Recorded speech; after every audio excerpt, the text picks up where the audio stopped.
এক ব্যক্তি ছিলেন যিনি সারা জীবন ধরে সব টাকা খুব কৃপণের মতো জমিয়েছেন।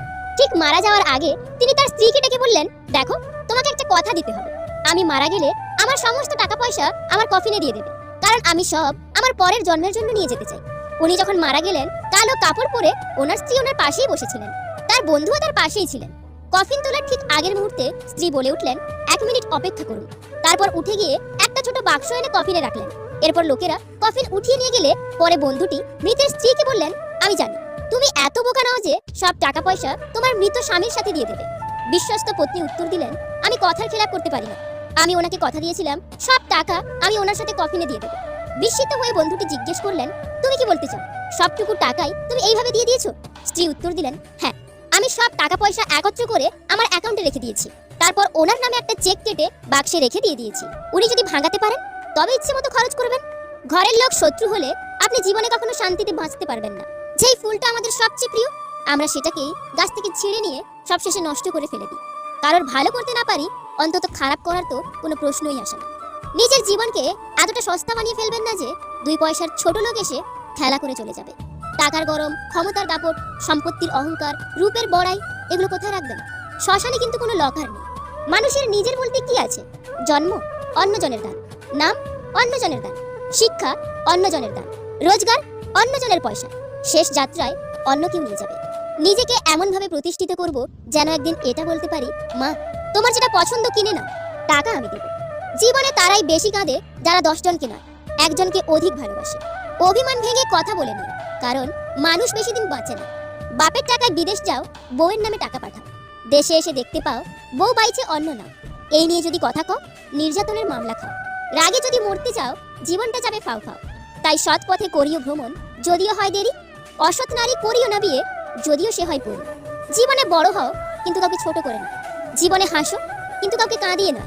জীবনে জয়ী হও, কিন্তু কাউকে ঠকিয়ে না। জীবনে সুখী হও, কিন্তু কাউকে কষ্ট দিয়ে না। সব চিন্তা বাদ দিয়ে আগে টাকা উপার্জন করো। টাকা থাকলে পকেটে, রমণী আসবে রকেটে। কি অদ্ভুত! কারণ সুখ দেখলে খুশির বদলে আফসোস হয়। কেউ বিপদে পড়লে সমবেদনার থেকে সমালোচনা বেশি হয়। পৃথিবীর নিষ্ঠুরতম সত্য হলো, আপনার উপকারের কথা মানুষ বেশি দিন মনে রাখবে না। নারীদের কোন 2টি স্বভাবের কারণে স্বামীরা কখনো ধনী হতে পারে না জানেন? 1, যদি কোনো নারী তার স্বামীর প্রতি সবসময় অকৃতজ্ঞ থাকে। 2, যদি কোনো নারী স্বামীর অনুমতি ছাড়াই তার সম্পদের অপব্যবহার করে।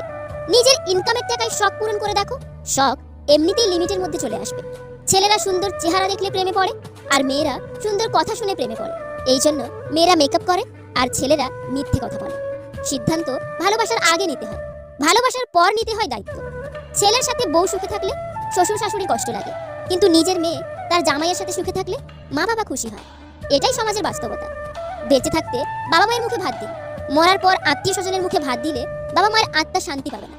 পৃথিবীতে এমন কিছু মানুষ আছে যাদের পুরো জীবনটাই কেটে যাচ্ছে ভুল মানুষের সাথে। মধ্যবিত্তদের সমস্যা হলো, নিজের দিকে তাকালে পরিবার শেষ, আর পরিবারের দিকে তাকালে নিজে শেষ। ধনী ব্যক্তিরা যে 4টি কথা কাউকে বলে না। 1, ধনী ব্যক্তির কাছে কত টাকা আছে বা কত টাকা ইনকাম করেন সেটা কাউকে বলেন না। 2, ধনী ব্যক্তিরা নিজের টাকাকে কখনো ফালতু কাজে নষ্ট করে না, কারণ তারা বোঝেন যে আজকে আমি টাকাকে নষ্ট করে দিলে কাল এই টাকাই আমাকে নষ্ট করে দেবে।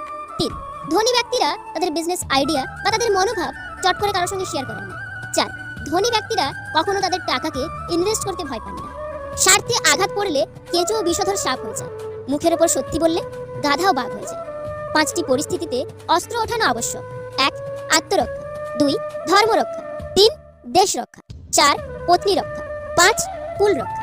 ধীরে বলুন, শান্তি পাবেন। অহংকার ছাড়ুন, সম্মান পাবেন। ভক্তি করুন, মুক্তি পাবেন। বিচার করুন, জ্ঞান মিলবে। সেবা করুন, শান্তি পাবেন। সন্তুষ্ট থাকুন, সুখ পাবেন। যে দেশে জুতা বিক্রি হয় এসি রুমে আর বই বিক্রি হয় রাস্তার ফুটপাতে, সে দেশে দুর্নীতিবাজ থাকবে 5 তলায় আর গুণীজন থাকবে গাছতলায়। এটাই স্বাভাবিক। কি অদ্ভুত না? ভাগ্য সাথী নয়, তবুও মুখ ফিরিয়ে নেয়। বুদ্ধি লোহা নয়, তবুও জং লেগে যায়। আত্মসম্মান শরীর নয়, তবুও আঘাত লাগে। মানুষ আবহাওয়া নয়, তবুও বদলে যায়। বাড়ির পাশের লোক মানেই প্রতিবেশী নয়। শোনে কম, বোঝে বেশি। যা বোঝে তার থেকেও রটাই বেশি, তার নাম প্রতিবেশী। লোক ঠকানোর অভ্যাস থাকলে সেটা ত্যাগ করো, কারণ যাকে ঠকাবে সে ঠকতে ঠকতে ঠিকই একদিন শিখে যাবে, আর তুমি ঠকাতে ঠকাতে নিজেই একদিন ফেসে যাবে। বয়স 80 হোক বা 12-13, সম্মান তাকেই করো যার আচরণ ভালো। রূপের অহংকার, টাকার অহংকার, কিসের এত অহংকার? অহংকার করা স্রষ্টাকে মানায়, সৃষ্টিকে নয়। যেখানে আপনার গুরুত্ব নেই সেখানে যাওয়া বন্ধ করে দিন। সেটা কারোর বাড়ি হোক বা কারোর মন। কিছু মানুষকে 99 দিন উপকার করতে পারলেও যদি একদিন উপকার করতে না পারেন, তাহলে সেই একদিনটাকেই মনে রাখবে, আগে 99 দিন সে ভুলে যাবে। সাথে সাথে উত্তর দিও না যখন তুমি রেগে আছো, বড় কোনো প্রতিশ্রুতি দিও না যখন তুমি খুব খুশি আছো, গুরুত্বপূর্ণ কোনো বিষয়ে সিদ্ধান্ত নিও না যখন তুমি খুব দুঃখী আছো। ঘি দিয়ে নিম পাতা ভাজলেও যেমন মিষ্টি হয় না, ঠিক তেমনি মন্দ লোকের স্বভাব কখনো পরিবর্তন হয় না। যাদের একা থাকার অভ্যাস আছে তারা পৃথিবীর সবচেয়ে কঠিন পরিস্থিতিকেও সহজে মেনে নিতে পারে। বৃষ্টির জল পরিষ্কার পাত্রে পড়লে তা পান করার জন্য সুপেয় হয়, আর নর্দমায় পড়লে তা পান করা তো দূরের কথা, পা ধোয়ারও উপযুক্ততা হারিয়ে ফেলে। পদ্ম পাতার উপরে পড়লে তা মুক্তার মতো জলজল করে, আর ঝিনুকের উপর পড়লে নিজেই মুক্তাতে পরিণত হয়। জল কিন্তু একটাই, তবুও তার সঙ্গীর কারণে এত পার্থক্য হয়। তাই তো বলা হয়, সৎসঙ্গে স্বর্গবাস, অসৎসঙ্গে সর্বনাশ। অতএব ভালো মানুষের সাথে চলার চেষ্টা করুন। জীবনের খারাপ সময়গুলো একাই কাটাতে হয়, কারণ মানুষ মানুষের কষ্ট দেখলে সেটা উপভোগ করে। যে পণ চায় তাকে ভিক্ষা দিন, মেয়ে নয়। অতিরিক্ত কোনো কিছুই ভালো না, না বিশ্বাস, না আবেগ, আর না ভালোবাসা। রূপ নিয়ে গর্ব করতে নেই, কারণ সেটা আপনার তৈরি নয়। যদি গর্ব করতেই হয় তবে নিজের চরিত্র নিয়ে গর্ব করা উচিত, কারণ এটা আপনার তৈরি। 40-এর পর আর বিয়ে করো না, কারণ মেয়েরা যদি ছেলেদের যৌবনেই না আসে, তাহলে যৌবনের আনন্দ কি সেটাই ছেলেরা বুঝতে পারে না। সামর্থ্য থাকলে 25-এর মধ্যেই বিয়ে করুন। চাকরি তুমি দিয়েছো ধোকা, ঘুরছে চিন্তা রাত্রি দিন। উচ্চ ডিগ্রির কাগজগুলো শোধ দেবে কি শিক্ষার ঋণ? দিন শেষে পুরুষ ঘরে ফেরে শান্তির আশা। একজন স্ত্রী চাইলে সেখানে স্বর্গের সুখ দিতে পারে, আবার চাইলে নরকের যন্ত্রণাও দিতে পারে। মানুষ গুহা ছাড়লো, গাছের ছাল ছাড়লো, কাঁচা মাংস ছাড়লো, এমনকি নিজের মনুষ্যত্ব বোধটাও ছাড়লো, কিন্তু অন্যের ভালো দেখে হিংসে করাটা মানুষ আজও ছাড়তে পারলো না। জীবনের সবচেয়ে পছন্দের জিনিসগুলো হয়তো অবৈধ, নয়তো নিষিদ্ধ, হয়তো দামি, নয়তো অন্য কারো। মোমবাতি হওয়া সহজ কাজ নয়, আলো দেওয়ার জন্য প্রথমে নিজেকেই পড়তে হয়। পৃথিবীতে কেউ অযোগ্য নয়, প্রত্যেকেরই কিছু না কিছু গুণ তার ভেতরে লুকিয়ে থাকে। পার্থক্য শুধু কারোর প্রকাশ পায় আর কারোর প্রকাশ পায় না। বাড়িতে ঝগড়া হওয়ার পর মেয়েরা ভাবে একবার বিয়েটা হোক, আর জীবনেও বাপের বাড়ি আসবো না। যদি ক্ষণিকের সুখ চাও তাহলে গান শুনে নাও, যদি একদিনের সুখ চাও তাহলে পিকনিকে চলে যাও, যদি এক সপ্তাহের সুখ চাও তাহলে ভ্রমণে বেরিয়ে পড়ো, যদি 2 মাসের সুখ চাও তাহলে বিয়ে করে ফেলো, যদি বেশি দিনের সুখ চাও তাহলে টাকা উপার্জন করো, যদি সারা জীবন সুখ চাও তাহলে আপন কাজকে ভালোবাসো। মেয়ে জাতটা বড় অদ্ভুত। কি বললে পুরুষ মানুষের মন ভালো হয় সেটা যেমন জানে, আবার কি বললে পুরুষ মানুষের মাথা খারাপ হয়ে যায় সেটাও জানে।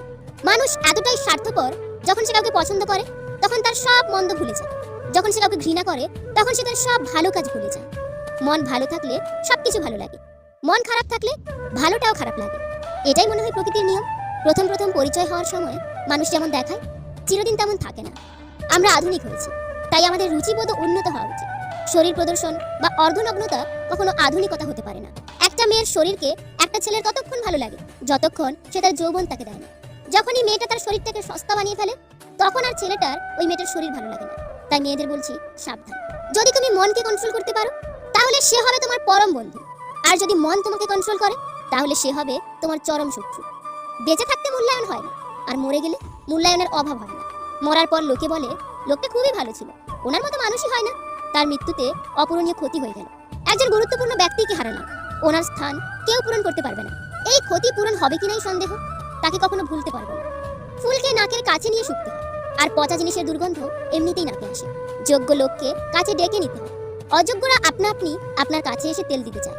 বাইক চালানোর সময় মনে রাখবেন, কোনোদিন না ফেরার চেয়ে দেরিতে বাড়ি ফেরা ভালো। নিজের থেকে কথা বলা একবার বন্ধ করে দেখো, দেখবে অনেক আপনজন পর হয়ে যাবে। আসলে কেউ আপন না। সম্পর্ক যখন নতুন হয় মানুষ তখন অজুহাত খোঁজে কথা বলার জন্য, আর সম্পর্ক যখন পুরনো হয় তখন মানুষ অজুহাত দেখায় এড়িয়ে যাওয়ার জন্য। আপনি যখন কাউকে ঠকানোর পরিকল্পনা করছেন, ঠিক তখনই আপনাকে ঠকানোর জন্য পৃথিবীতে কেউ না কেউ জন্ম নিচ্ছে। এইটাই নিয়তি। এদেশে পাত্রের যোগ্যতা নির্ভর করে ইনকামের উপর, আর পাত্রের যোগ্যতা নির্ভর করে সাদা চামড়ার উপর। এত রূপের অহংকার কিসে? তুমি মরে গেলে তো তোমার আত্মীয়রা তোমাকে ছুঁয়েছে বলে স্নান করে ঘরে উঠবে। পৃথিবীতে স্বার্থ ছাড়া কিছু নেই। ঠিক যেমন জ্যোৎস্নার স্বার্থেই মানুষ চাঁদকে ভালোবাসে। নদীকে পরিষ্কার করার দরকার নেই, শুধু নোংরা করবেন না। নদী নিজে নিজেই নিজেকে পরিষ্কার করে নেবে। গাছ লাগানোর প্রয়োজন নেই, শুধু গাছ কাটা বন্ধ করুন, গাছ নিজে নিজেই গাছে ভরে দেবে। শান্তি রক্ষা করার প্রয়োজন নেই, শুধু অশান্তি করবেন না, শান্তি নিজেই ফিরে আসবে। অতিরিক্ত বুদ্ধিমান কাউকে বিয়ে করবেন না, কারণ দিন শেষে তারা সম্পর্কটাকে মাথা দিয়ে মারবে। পেট ভর্তি থাকলে উপদেশ দিতে বেশ ভালো লাগে, আর পেট শূন্য থাকলে উপদেশ নিতে বড় জ্বালা লাগে। তোমার সুখের দিনে তুমি যদি ভগবানকে কৃতজ্ঞতা জানাতে না পারো, তাহলে তোমার দুঃখের দিনে ভগবানকে অভিযোগ জানানোর কোনো অধিকার তোমার নেই। যে ঘরে মা দুঃখী, সে পরিবারে সুখ আসে না। যে ঘরে মেয়ে দুঃখী সে পরিবারের শান্তি আসে না। সময় আমাকে একটাই শিক্ষা দিয়েছে, পরিচয় সবার সঙ্গে রাখা যায় কিন্তু সম্পর্ক না। তো বন্ধুরা, ভিডিওটা ভালো লেগে থাকলে প্লিজ একটা লাইক করে দিও, কারণ তোমাদের একটা লাইক আমাকে পরবর্তী ভিডিও বানাতে অনেকটা মোটিভেট করে। আর এই ভিডিওটা সবার সঙ্গে শেয়ার করে দিও। Wish you all the